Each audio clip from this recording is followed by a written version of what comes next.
क्या है यूएई में भारी वर्षा की वजह? एक दिन में ही साल भर के बराबर बारिश, सामने आई हैरान कर देने वाली बात। संयुक्त अरब अमीरात में मंगलवार को हुई भारी बारिश की एक वजह क्लाउड सीडिंग हो सकती है। इसमें छोटे विमान बादलों के बीच से गुजरने के दौरान विशेष नमक की लपटें छोड़ते हुए जाते हैं, जिससे बारिश होती है। दुबई इंटरनेशनल एयरपोर्ट ने बुधवार को स्वीकार किया कि जलभराव की वजह से परिचालन के विकल्प सीमित रह गए और उड़ानें प्रभावित हुई हैं। संयुक्त अरब अमीरात यूएई में मंगलवार को हुई भारी बारिश की एक वजह क्लाउड सीडिंग हो सकती है। इसमें छोटे विमान बादलों के बीच से गुजरने के दौरान विशेष नमक की लपटें छोड़ते हुए जाते हैं, जिससे बारिश होती है। विज्ञानी जलवायु परिवर्तन को भी ऐसी मौसमी घटनाओं का कारण मान रहे हैं।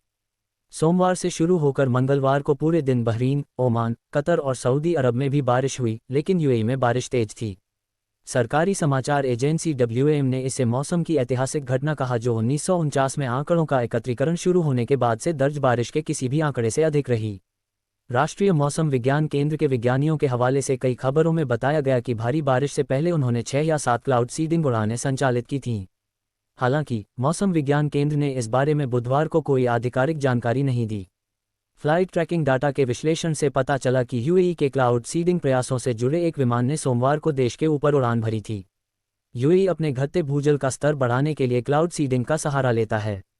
दुबई में मंगलवार रात तक 24 घंटों में 5.59 इंच बारिश हुई, जबकि एक औसत वर्ष में दुबई इंटरनेशनल एयरपोर्ट पर 3.73 इंच बारिश दर्ज होती है। अबुधाबी में अल एन के नज़दीक के इलाके अल शकला में मंगलवार को सबसे अधिक 10 इंच बारिश हुई। यूएई के पूर्वी तट पर स्थित अमीरात फुजैरा में 5.7 इंच बारिश दर्ज की गई। स्कूल बंद। यूएई में बुधवार को भी स्कूल बंद रहे और सरकारी कर्मचारियों ने यथासंभव घर से काम किया। सड़कों और राजमार्गों से पानी निकालने के लिए प्रशासन ने टैंकर ट्रक लगाए हैं। मलबा भी हटाया जा रहा है। लोगों के घरों तक में पानी भरा है।